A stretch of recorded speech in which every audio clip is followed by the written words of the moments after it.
17 अप्रैल बुधवार को रामनवमी का त्योहार है और रामनवमी के त्योहार को शांतिपूर्ण वातावरण में संपन्न करने को लेकर दरभंगा के जिलाधिकारी राजीव रोशन और दरभंगा के वरीय पुलिस अधीक्षक जगुनाथ रेड्डी ने संयुक्त रूप से संबंधित पदाधिकारी, पुलिसकर्मी सहित अन्य संबंधित लोगों को किया ब्रीफिंग दिया गया। कई महत्वपूर्ण निर्देश में कहा गया कि आप लोग सतर्क रहें और अपने अपने ड्यूटी पर ससमय पहुंचे और जो स्थल पर आपको प्रतिबुक्त किया गया है वहां मौजूद रहें। रामनवमी त्योहार के क्रम में किसी भी गड़बड़ी करने वालों और सामाजिक तत्वों और उपद्रवी तत्वों की नहीं है खैर। ऐसे लोगों को चिन्हित कर किया जाएगा धरपकड़ और होगी पुलिसिया कार्रवाई। जगह जगह भारी संख्या में पुलिस सुरक्षा बलों की गई है प्रतिनियुक्ति। सीसीटीवी कैमरा और ड्रोन कैमरा से भी की जाएगी तमाम गतिविधियों पर निगरानी, साथ ही तमाम गतिविधियों पर पुलिस की नजर बनी रहेगी।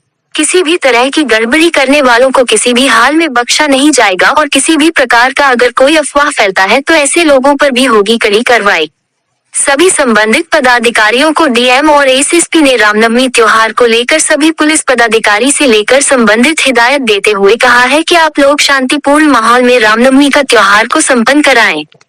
कोई भी गलत गतिविधि करने वाले लोगों पर और किसी भी तरह की गड़बड़ी करने वालों पर कार्रवाई करने को कहा गया है। जिलाधिकारी ने कहा कि रामनवमी के त्योहार को अच्छी तरीके से संपन्न करने को लेकर हम लोग पूरी तरह से तैयारी किए हुए हैं और इसको लेकर शांति समिति की बैठक जिला स्तर से लेकर पंचायत स्तर तक और थाना स्तर तक किया गया है। साथ ही डीएम और एसएसपी ने संयुक्त आदेश जारी किया है। रामनवमी समिति को कहा गया है कि आप लोगों को जो रूट दिया गया है इस रूट पर ही आप लोग रामनवमी का जुलूस निकाले। डीएम और एसएसपी ने सभी जिला वासियों को रामनवमी के त्योहार का शुभकामना देते हुए कहा कि आप लोग शांतिपूर्ण और भाईचारे के माहौल में त्योहार को मनाएं। 112 जुलूस पूरा जिला में और उसके लिए हम लोग तैयारी कर ली है कि जिला शांति समिति बैठक होता है उसमें भी हम लोग हुआ है। उसके अलावा हम लोग इस बार मोहल्ला पीस कमेटी मीटिंग में हम लोग करवाए हैं।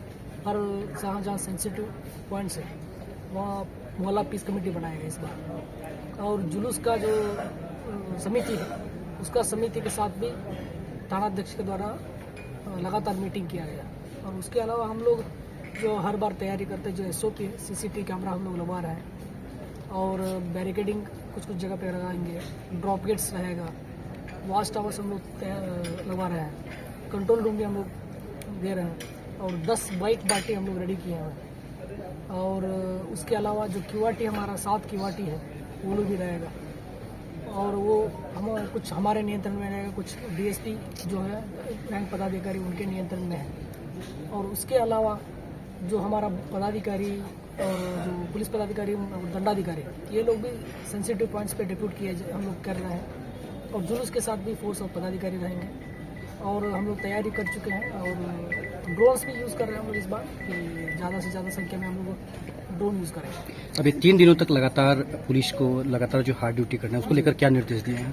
तो हम तो सभी क्योंकि एज ए टीम हम लोगों को काम करना पड़ेगा कि कभी कभी चुनौती आता है, ऐसा काम आता है कि इसीलिए हम लोग पुलिस हमेशा अलर्ट रहते हैं, मुस्तैद रहते हैं। और कल रामनवमी का जुलूस है, परसों और तरसों नॉमिनेशन का भी है और जनसभा का आयोजन का भी सूचना मिला है कि इसीलिए हम लोग ड्यूटी सबको दिए गए हैं और उनको निर्देश दिया है कि तत्पर रहें, अलर्ट रहें और ताकि सब हम लोग मिलकर एज ए टीम हम लोग ऐसा हो जाएगा। सर, दरभंगा शहर में सैकड़ों जो खासकर जो यहाँ आता है, खासकर दरभंगा शहर में नाका 5 पे जो अखाड़ा आता है उसमें अखाड़े के साथ सभी डीजे खासकर रहता है, तो उसको लेकर क्या निर्देश दिए हैं? तो डीजे देखिए माननीय सर्वोच्च न्यायालय और जो ऊपर से हमको डायरेक्शन मिला है और जो लाउड स्पीकर एक्ट के अंतर्गत हम लोग उसमें कार्रवाई करेंगे अगर डीजे अगर यूज़ करता है तो, क्योंकि डीजे पूर्णतः प्रतिबंध है। अगर यूज़ करते हैं तो हम अभी इनको पहले से हम लोग जुलूस का जो लाइसेंस दिया जा रहा है उसमें भी हम लोग कंडीशंस डालेंगे कि डीजे नहीं बजेगा। शांति समिति बैठक में भी हम लोग बताएगा, मोहल्ला से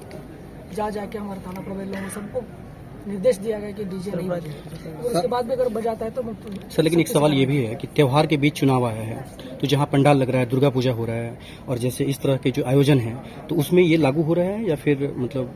देखिए डीजे तो पूर्ण प्रतिबंध है, इसमें कोई डाउट नहीं है।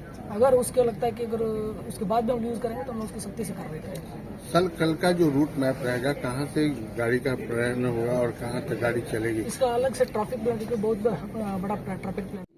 आदर्श आचार संहिता का उल्लंघन नहीं है। निर्वाचन की पूरी प्रक्रिया में निष्पक्ष चुनाव के लिए एक प्रावधान है कि कोई भी धार्मिक संस्थान का इस्तेमाल चुनाव के प्रचार प्रसार के लिए नहीं हो सकता है, कोई कैंडिडेट के प्रचार प्रसार या पार्टी के प्रचार प्रसार के लिए नहीं हो सकता है।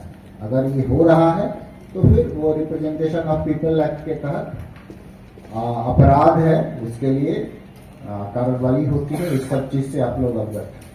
दूसरा पॉइंट है कि जो रामनवमी का त्योहार है उसमें आपको जो बुनियादी चीजें देखनी होगी। तो पहला चीज है कि सभी लोग अपनी ड्यूटी पे समय से पहुंच जाएंगे, और हम लोग पिछली बार का भी अनुभव रहा और आप लोगों को बताना चाहेंगे कि आपकी तत्परता से बहुत फर्क पड़ता है। अगर आप जहां पे हैं जागरूक हैं, जहां के मजिस्ट्रेट और पुलिस के पदाधिकारी जागरूक हैं, उनकी गतिविधि एक्टिव है, पहले से देख रहे हैं सारी चीजों को, वहां कभी कोई अप्रिय घटना घटित नहीं हो सकती। और किसी भी घटना का आकलन कितना जल्दी आप बेहतर तरीके से कर पाते हैं। कोई भी घटना अगर होती है तो उसके लिए माहौल में आप देख सकते हैं बदलाव।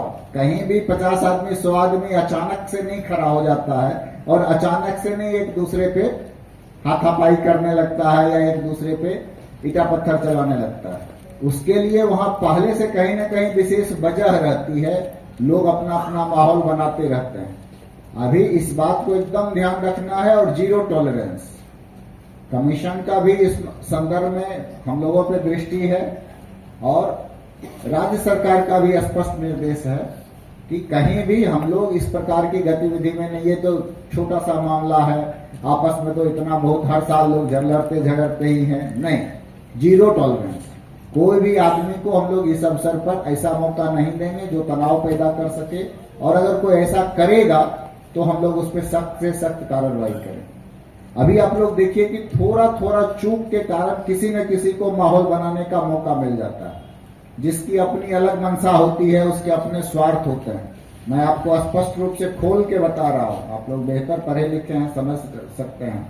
अब ईद के दिन के